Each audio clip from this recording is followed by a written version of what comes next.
भारत माता की, भारत माता की। थोड़ा वॉल्यूम उसका थोड़ा उठा सकते हैं भाई, हमारा गला थोड़ा। हाँ, भारत माता की। आज के इस बहुत भव्य कार्यक्रम में, और जिसकी भव्यता आज और भी ज्यादा बढ़ गई हमारे बीच में, हिमाचल प्रदेश में पूर्व में 2 बार मुख्यमंत्री रहे, केंद्र में मंत्री रहे, आदरणीय श्री शांता कुमार जी भी हमारे बीच में इस कार्यक्रम में हम सबको शुभकामनाएं, मार्गदर्शन करने के लिए यहां पर उपस्थित हुए। मैं आप सबकी ओर से इनका अभिनंदन करता हूं, स्वागत करता हूं, बहुत बहुत धन्यवाद करता हूं। हमारे बीच में आज के इस कार्यक्रम में माननीय विधायक श्री रवि धीमान जी, भाई त्रिलोक कपूर जी, हमारे पार्टी के साथी महामंत्री डॉक्टर राजीव भारद्वाज जी, श्री घनश्याम जी, प्रवीण शर्मा जी, विनय शर्मा जी, उमेश सर जी, देवेंद्र राणा जी, अभिमन्यु जी, हरिदत्त शर्मा जी, नरेंद्र जी, और यहाँ HR नूर जी, DC कांगड़ा, SP कांगड़ा और उपस्थित सभी वरिष्ठ अन्य अधिकारीगण, यहाँ उपस्थित सभी भाई और बहनों, पत्रकार मित्रों,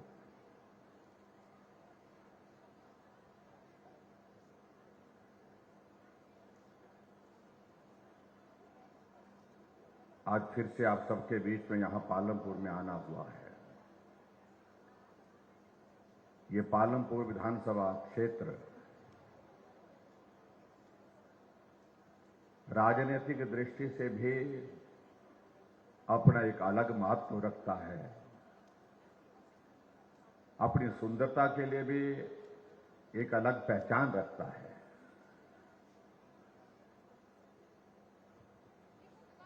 और अपने विकास की इस गाथा का, जिसका जिक्र आदरणीय श्री शांता कुमार जी ने किया, भाई त्रिलोक जी ने किया, उसके लिए भी जाना जाता है। आप बड़ी संख्या में आज के इस कार्यक्रम में यहां पहुंच करके इस कार्यक्रम को सफल बनाने के लिए यहां आए हैं। मैं आप सबका हिमाचल प्रदेश सरकार की ओर से अभिनंदन करता हूं, स्वागत करता हूं, आपका आभार व्यक्त करता हूं। हमारे लिए प्रसन्नता का विषय यह भी है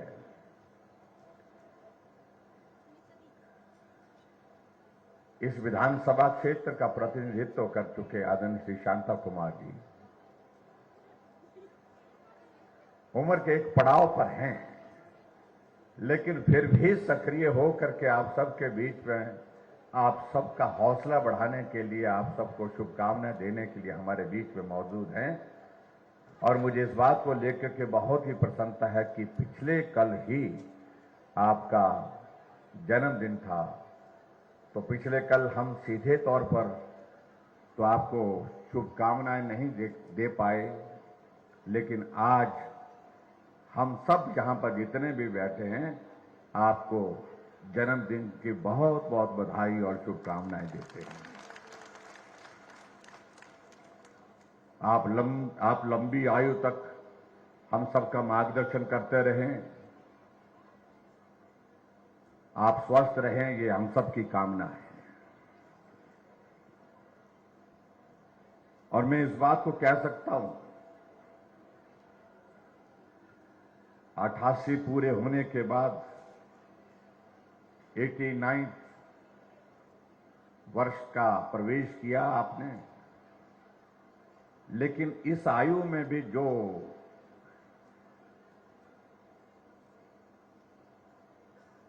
आपके चेहरे में जो रौनक है, जो आपकी अंदर जो ऊर्जा है, ये बहुत कम लोगों को देखने को मिलती है, बहुत कम लोगों में देखने को मिलती है। इसके लिए भी मैं आपको बहुत बधाई देता हूं। आपने सारी चीजों को कायम रखा, एक जीवन जो नियमित रखा, व्यवस्थित रखा, ऐसे बहुत कम लोग होते हैं। आदरणीय श्री शांता कुमार जी ने इस काम को बहुत बेहतर ढंग से किया है। भाई और बहनों, आज का ये कार्यक्रम अलग तरह का कार्यक्रम है। जहां देश की यात्रा के स्वतंत्रता के पश्चात 75 वर्ष का कालखंड पूरा हुआ। पूरा देश आज अमृत महोत्सव मना रहा है। वहां हिमाचल प्रदेश का एक सौभाग्य है कि हम भी अपने गठन के 75 वर्ष पूर्ण कर चुके हैं और इसलिए हिमाचल भी आजकल पूरे प्रदेश भर में अलग अलग कार्यक्रमों का आयोजन कर रहा है।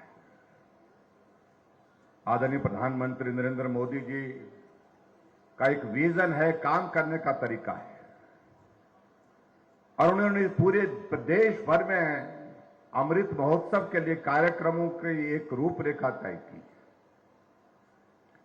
और उस रूपरेखा के अंतर्गत भारत ने इस यात्रा में क्या सीखा, भारत ने इस यात्रा में क्या पाया, भारत ने इस यात्रा में क्या खोया, इन सारी तमाम बातों को लेकर के उन्होंने पूरे देश के नहीं पूरे विश्व के सामने भारत के इतिहास को फिर से एक बार जो है वो जीवित किया है, मन मस्तिष्क में सबके उसको जो है लाने का प्रयास किया है।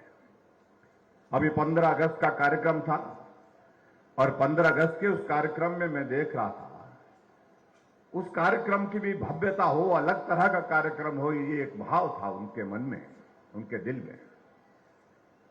उनका हर साल हम तिरंगा फहराते हैं, रस्म अदा करते हैं,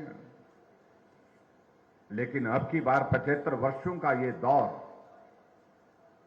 हमको अलग तरह से मनाना चाहिए और उन्हें देश के सभी लोगों से इस बात के लिए आह्वान किया कि देश का हर नागरिक अपने घर में तिरंगा फहराएगा और एक नारा दिया, हर घर तिरंगा, घर घर तिरंगा, और उस काम के लिए पूरा देश अपने आप आगे बढ़ करके जुट गया, लग गया। और आज में मैं देख रहा हूं हिमाचल प्रदेश में जब हम सड़कों से निकलते हैं, गुजरते हैं शहर के बीच में से, गांव के बीच में, छोटी छोटी चाय की दुकान, ढाबा है, रेस्टोरेंट है, किराने की दुकान है, लेकिन सामने तिरंगा झंडा लगा है। ये पहली बार पूरे देश भर में इस प्रकार का एक माहौल देखा, एक वातावरण देखा। हिमाचल प्रदेश की इस यात्रा के 75 वर्ष का यह दौर पूरा होने पर हमने भी सोचा था कि बहुत सारे कार्यक्रमों का आयोजन करें, लेकिन वह संभव इसलिए नहीं हो पाया क्योंकि हम चुनाव के बहुत करीब आ गए। फिर वो विचार करने के बाद जो बहुत सारे कार्यक्रमों की श्रृंखला हमने बना करके तैयार की थी, उसमें से क्या किया जा सकता है, तो सब साथियों के साथ चर्चा करने के बाद एक निर्णय हुआ कि हिमाचल की इस यात्रा में हिमाचल के सभी भाई बहनों का एक बहुत बड़ा योगदान रहा है। एक मजदूरी करने वाले मजदूर का योगदान रहा है, एक किसान का अपना योगदान रहा, एक बागवान का अपना योगदान रहा, एक कर्मचारी का अपना योगदान रहा, एक अधिकारी का अपना योगदान रहा है, एक नौजवान का अपना योगदान रहा, एक बुजुर्ग का अपना योगदान रहा है, सभी माताओं बहनों का अपना योगदान रहा है। इसलिए पूरे प्रदेश भर में कम से कम उस योगदान के लिए उनको बधाई देनी चाहिए, उनका धन्यवाद करना चाहिए। और आने वाले समय की इस यात्रा जो हमारे जो आगे की है, जो हमारे भविष्य को और उज्जवल बनाएगी हिमाचल प्रदेश में, उस यात्रा के लिए उनका आशीर्वाद लेकर के हमको अपनी बात कहने के लिए निकलना चाहिए। इसलिए भाई और बहनों, आज आपके पालमपुर में इसी काम के लिए आया हो। आप सबका भी अभिनंदन करता हूं, आप सबका भी बहुत बहुत धन्यवाद करता हूं। हिमाचल की इस यात्रा में आप सब लोगों का कदम से कदम मिला करके सहयोग रहा है, समर्थन रहा है, तब जाकर के हम यहां पहुंचे। हमारे आने से पहले आपने यहां पर देखा होगा कि हमने एक डॉक्यूमेंट्री बनाई है और उस डॉक्यूमेंट्री में आज से पहले जो हिमाचल प्रदेश का जो नेतृत्व रहा है, उस नेतृत्व का भी उसमें जिक्र है। चाहे हिमाचल प्रदेश के निर्माता के नाते डॉक्टर यशवंत सिंह परमार जी का जिक्र करें, चाहे हिमाचल प्रदेश में मुख्यमंत्री के तौर पर ठाकुर रामलाल जी कुछ वक्त के लिए रहे, उनका जिक्र करें। आदरणीय श्री शांता कुमार जी ने हिमाचल प्रदेश में 2 बार मुख्यमंत्री रह करके प्रदेश को एक नई दिशा दी। श्री वीरभद्र सिंह हिमाचल प्रदेश में लंबे समय तक मुख्यमंत्री रहे, उनका भी योगदान रहा। श्री प्रेम कुमार धूमल जी का भी बतौर मुख्यमंत्री 2 कार्यकाल का अपना योगदान रहा, इसलिए पूरे नेतृत्व का भी धन्यवाद किया हमने। लेकिन इसके साथ साथ में मुझे लगा कि हमारी बात अधूरी रह जाएगी। जिन लोगों ने जमीनी स्तर पर काम किया है, उनका अगर आभार हम व्यक्त ना करें तो बात बनेगी नहीं। इसलिए हम आपके बीच में भी आज यहां आकर के पालमपुर के सभी भाई बहनों का हृदय से आभार करने के लिए आए हैं। आपका बहुमूल्य योगदान हिमाचल को आगे बढ़ाने में रहा है। और आज के इस कार्यक्रम में आदरणीय श्री शांता कुमार जी ने अच्छी बात कही। कभी कभी ऐसा दौर आता है, हमेशा नहीं हो पाता है, जब प्रदेश को आगे बढ़ने के लिए, समाज को आगे बढ़ाने के लिए एक वातावरण खड़ा होता है, एक अच्छा माहौल खड़ा होता है, एक अच्छा अवसर खड़ा होता है। और वो अवसर इस रूप में है कि आज केंद्र में सबसे मजबूत नेता आज तक के भारत के नरेंद्र भाई मोदी जी के नेतृत्व में भारत आगे बढ़ रहा है। हमारे हिमाचल प्रदेश के ही हमारे सांसद, राज्यसभा के आदरणीय श्री जगत प्रकाश नड्डा जी भारतीय जनता पार्टी के राष्ट्रीय अध्यक्ष के पद पर हैं। प्रदेश छोटा लेकिन काम बड़ा, बहुत बड़ा काम उनको दिया गया है। और उसी तरह से अनुराग ठाकुर जी केंद्र में मंत्री और हिमाचल प्रदेश में भारतीय जनता पार्टी की सरकार, हम सब मिलकर के इस प्रकार का सौभाग्यशाली अपने आप को मानते हैं कि ऐसा अवसर हिमाचल के इतिहास में बहुत कम देखने को मिला है। इसलिए आगे बढ़ने की संभावना हमारे पास मौजूद जो है वो दिख रही है, हमें उन पर काम करना है। आप कल्पना करो, जब हिमाचल प्रदेश का गठन हुआ था उस वक्त हिमाचल प्रदेश की साक्षरता दर जो है वो 4.8 थी। आज हिमाचल प्रदेश की साक्षरता दर जाकर के 90 से पार हो गई, 90% से पार हो गई है। और महिलाओं का साक्षरता दर तो जब हिमाचल बना उस वक्त 2% थी, यानी कि 100 में से 2 महिलाएं पढ़ी लिखी होती थी। हम सबको तो वो सौभाग्य देखने का नहीं मिला जब हिमाचल प्रदेश का गठन हुआ। और मैं यहां पंडाल में देखने की कोशिश कर रहा था, एक कोने से दूसरे कोने तक, और मंच पर भी मैं देखने की कोशिश कर रहा था। मुझे लगा हमारे बीच में श्री शांता कुमार जी या 1-2 लोग कोई और होंगे जिन्होंने इस हिमाचल प्रदेश को अपनी आंखों के सामने बनते देखा, जिन्होंने अपनी आंखों के सामने बन करके हिमाचल प्रदेश को आगे बढ़ाने के लिए अपने योगदान की शुरुआत की। बाकी सबके सब यहां पर हम जो पंडाल में बैठे हैं, हम तब इस दुनिया में आए जब हिमाचल प्रदेश बन चुका था। आगे की यात्रा में हम साथ में शरीक जरूर हुए। तो ये मुझे लगता है कि एक बहुत बड़ी बात है। अब जब हिमाचल प्रदेश बना था उस वक्त 228 किलोमीटर सड़कें हिमाचल प्रदेश में थी, और आज हिमाचल प्रदेश में 39,500 किलोमीटर सड़कें हैं। और जिसमें सबसे बड़ा योगदान सड़कों के निर्माण के लिए अगर किसी का रहा है, और योगदान रहा है पूरा प्रधानमंत्री श्री अटल बिहारी वाजपेयी जी का, जिन्होंने प्रधानमंत्री ग्राम सड़क योजना की शुरुआत की। हम एहसान चुकता नहीं कर सकते उनका। 39,500 किलोमीटर में से लगभग 20,000 किलोमीटर सड़कों की लंबाई सिर्फ प्रधानमंत्री ग्राम सड़क योजना के माध्यम से बनी है, जिस योजना को हमारे अटल बिहारी वाजपेयी जी ने जब प्रधानमंत्री थे उन्होंने जब शुरू किया था। 60,000 करोड़ रुपए की लागत से पूरे देश के लिए उस योजना की शुरुआत हुई थी। और आज हिमाचल प्रदेश में पहाड़ी इलाके में भी हम देखते हैं कि पीठ का बोझ उतारने में हम सफल हुए। इसके लिए अटल जी का भी हम अभिनंदन करते हैं, उनके उस योगदान को कभी भूल नहीं सकते। भाई और बहनों, बातें तो बहुत हैं, बहुत बातों का हम जिक्र कर सकते हैं, मैं लंबी बात नहीं करूंगा। हिमाचल प्रदेश में हमारी सरकार का 5 वर्ष का कार्यकाल पूरा होने जा रहा है। इस काम के लिए मैं नया था। हालांकि हिमाचल प्रदेश की विधानसभा के अंदर मुझे 25 वर्ष हुए, लेकिन यह काम नया था। और जितना मैं इस हालात और परिस्थितियों के दौर में से जो बेहतर करने की कोशिश हम कर सकते थे, हमने करने की कोशिश की। लेकिन ये भी आपको मानना पड़ेगा, ये कार्यकाल हमारा सामान्य परिस्थितियों का कार्यकाल नहीं रहा। यह अलग तरह की परिस्थितियों का दौर रहा। कहने के लिए हम 5 वर्ष कह रहे हैं, लेकिन सही मायने में जमीन पर काम करने का अवसर मात्र हमको 3 वर्ष मिला। 2 वर्ष हमारा कोविड के नाम पर चला गया। हमारे सामने जीवन में कभी हमने सोचा नहीं था कि हमको हिमाचल प्रदेश के हर नागरिक की जिंदगी को बचाने के लिए इस प्रकार से काम करना पड़ेगा। लेकिन वो दौर आया जब काम एक जगह, आदमी की जिंदगी एक जगह, 2 में से एक चीज को चुनने की बात आती थी। हमने कहा पहले आदमी की जिंदगी हमारे लिए महत्वपूर्ण है, और इसलिए हमने कहा काम चलता रहेगा, आज नहीं होगा कल हो जाएगा, कल नहीं तो परसों हो जाएगा, लेकिन आदमी की जिंदगी सबसे कीमती है। इसलिए हमने कहा जीवन की रक्षा करना आदमी की, ये हमारी पहली प्राथमिकता है। हम जुट गए, डट गए और उस काम को हमने अंजाम दिया। और आज मुझे इस बात की खुशी है कि आज हम उस दौर में से बाहर निकले। हजारों की संख्या में इस कार्यक्रम में यहां पर शरीक होकर के इस बात का संदेश जाता है कि हम और आप सब लोग उस खौफ के दौर से निकल करके बाहर आ गए।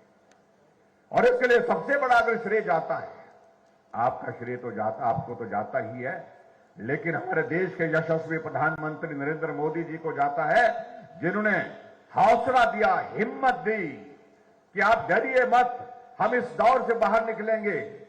और देश के साइंटिस्ट को कहा कि अगर दवा इस बीमारी के लिए नहीं है तो जिंदगी को बचाने का रास्ता क्या है।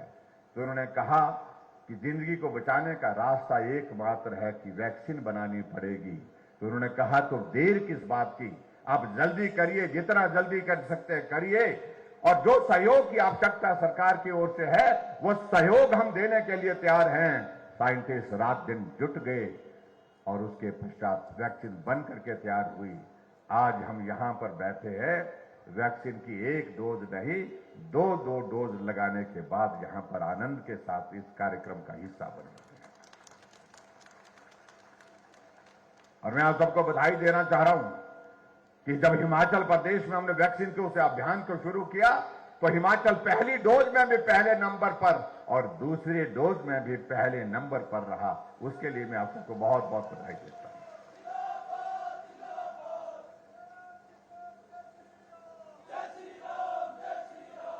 जब हम इस बात की घोषणा करने जा रहे थे कि हमने वैक्सीन का अभियान पूरा कर लिया, मैंने अधिकारियों की बैठक की, अधिकारियों की बैठक में मैंने कहा कि कोई गांव छूट तो नहीं गया।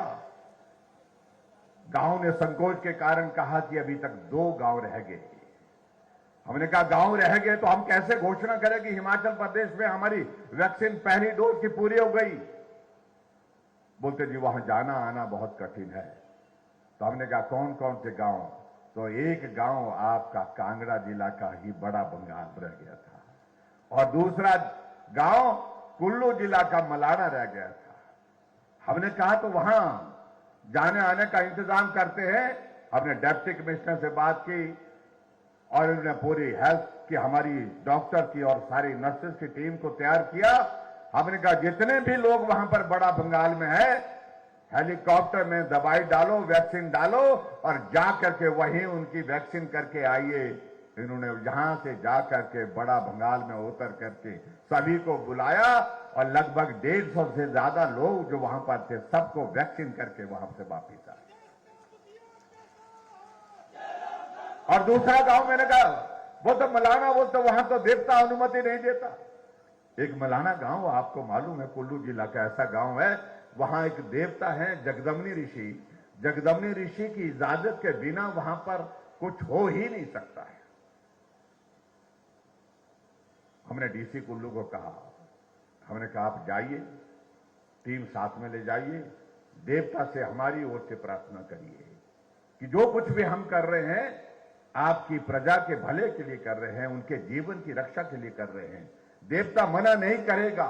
आप जाकर के एक बार देखिए, सारा प्रशासन पैदल जाकर के मलाना के गांव में पहुंचा और मलाना के गांव में देवता के वहां पर उनका आशीर्वाद लेकर के उनसे इस बात के लिए निवेदन किया कि हम आपकी ही प्रजा की रक्षा करने के लिए यहां पर उपस्थित हैं। आप आशीर्वाद दीजिए, आप अनुमति दीजिए हम चाहते हैं कि इस वैक्सीन के अभियान में ये मलाना का गांव भी हम पूरा करें। देवता ने अनुमति दी, 2600 लोग वहां पर मलाना के गांव में जिनको वैक्सीन नहीं लगी थी, वही टीम जाकर के वैक्सीन गांव में लगा करके आई। इस प्रकार से इस अभियान को पूरा किया जो कोई सोच नहीं सकते थे हम। लेकिन फिर भी भाई और बहनों, इतनी कठिन परिस्थिति में दूसरा काम हिमाचल के विकास का था हमारे सामने, और उसके लिए भी हमने कहा कि ये काम भी रुकना नहीं चाहिए। और हिमाचल प्रदेश में हर क्षेत्र में डेवलपमेंट, हर क्षेत्र में विकास। अगर आज मैं आपके पालमपुर विधानसभा क्षेत्र में भी आया हूं, यहां 15 उद्घाटन की पट्टिकाएं सामने लगी हैं और 2 शिलान्यास की लगी है। कुल 17 उद्घाटन और शिलान्यास यहां पर हुए हैं, और 42 करोड़ रुपए के उद्घाटन और शिलान्यास आज के दिन यहां पर एक स्थान पर एक समय पर हुए।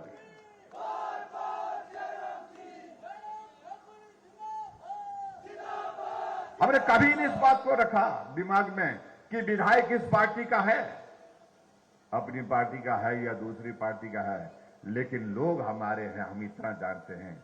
जनता हमारी है, प्रदेश की है, इसलिए इस क्षेत्र की जरूरत को पूरा करना ये हमारी प्राथमिकता थी। इस प्राथमिकता के साथ हमने काम करने की कोशिश की और डट करके काम किया। और आज मैं इस बात को मैं दावे के साथ कह सकता हूं, हिमाचल के 68 के 68 विधानसभा क्षेत्र में कोई विधानसभा ऐसा नहीं है जहां पर सैकड़ों करोड़ रुपए के उद्घाटन और शिलान्यास के कार्य पूरे नहीं हुए। सब जगह काम हुआ, विकास हुआ है। और उसमें मैं इस बात को मैं कहता हूं, पालमपुर में भी उसी तरह से काम हुआ है। अगर हम इस बात का हम जिक्र करें, पूर्व में सरकार रही, जो पूर्व में सरकार जिसका 5 साल का कार्यकाल जो रहा, अगर इस पालमपुर विधानसभा क्षेत्र में अगर पीडब्ल्यू डिपार्टमेंट की अगर मैं बात कहूं, उन्होंने 5 वर्षों में 85 करोड़ रुपए खर्चा, और हमने इस विधानसभा क्षेत्र में 160 करोड़ रुपए के करीब पैसा खर्चा है। विकास में भी हम उनसे बहुत आगे हैं। और 100 करोड़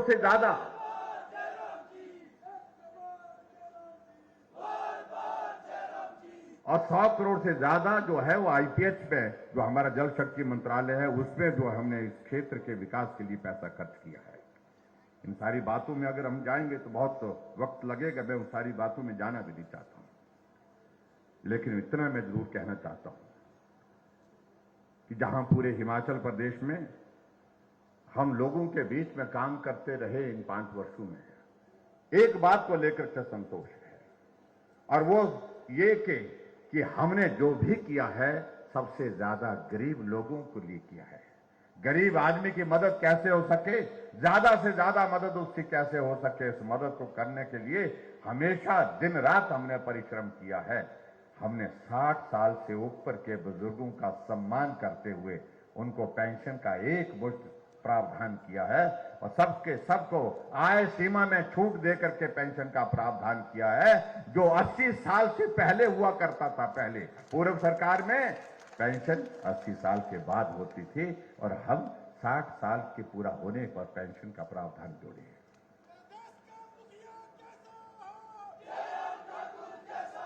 और वो लोग हिमाचल प्रदेश में 4 लाख लोगों को पेंशन देते थे, और हम वर्तमान में 7.5 लाख लोगों को हिमाचल प्रदेश में पेंशन दे रहे हैं। वो 400 रुपए खर्च करते थे, और हम हिमाचल प्रदेश में पेंशन पर 1300 करोड़ रुपए खर्च कर रहे हैं। गरीब आदमी के लिए इसका महत्व क्या है वही समझ सकता है। जो गांव में है, जो कठिन परिस्थिति में है, उसको 1800 रुपए की अगर वो पेंशन आ जाती है, उसका इंतजार करता है, फिर तय करता है कि मुझे इसमें से 500 रुपए यहां खर्चना है, 200 रुपए यहां खर्चना है। और इस बात को लेकर के वो आदमी, वो बुजुर्ग जो है, अपनी महीने की अपनी योजना बनाता है।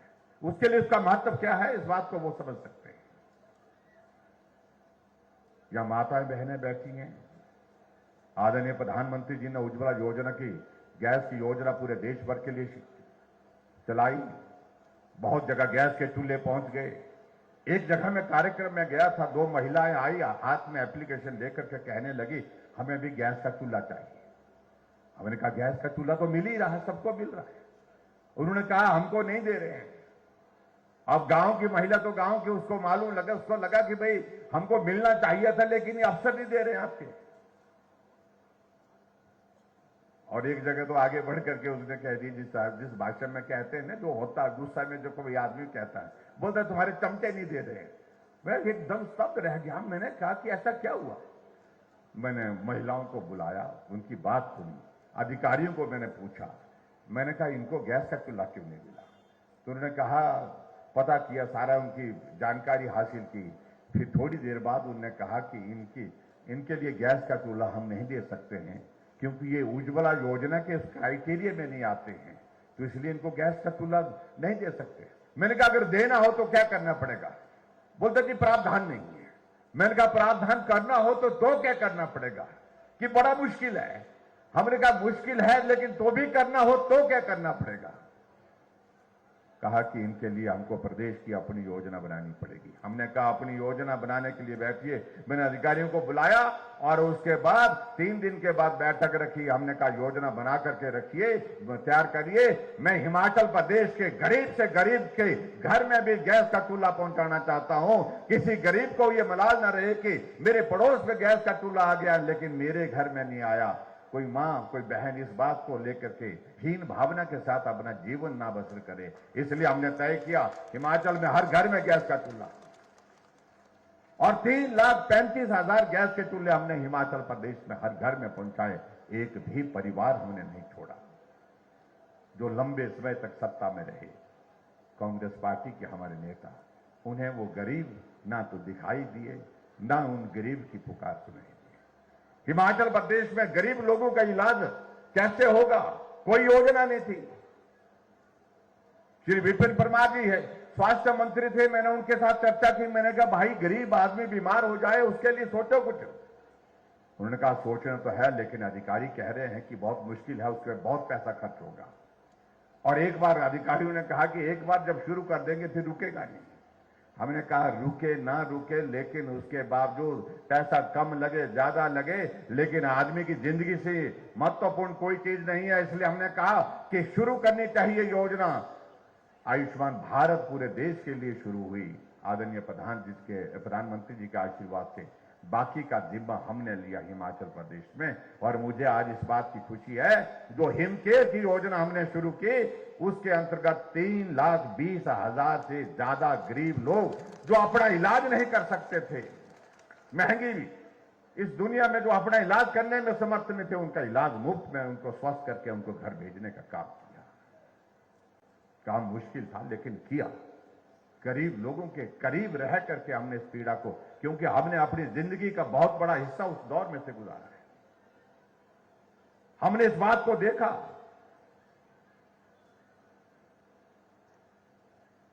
क्योंकि मैंने खुद इस बात को महसूस किया जब मैं छोटा था, पढ़ता था। मेरी मां को बहुत गंभीर हालत में हॉस्पिटल ले जाना पड़ा। डॉक्टर ने कहा कि ऑपरेशन होना है, और ऑपरेशन होने के लिए डॉक्टर ने कहा कि थोड़ा लंबा चलेगा ट्रीटमेंट, लेकिन इलाज इसका ऑपरेशन के सिवाय कोई नहीं है। तो मैंने अपनी आंखों के सामने देखे अपने सगे संबंधी जो है वो सहयोग देते हुए, पैसा देते हुए मंडी पहुंचाया, हॉस्पिटल में उनको एडमिट किया। एडमिट करने के बाद ऑपरेशन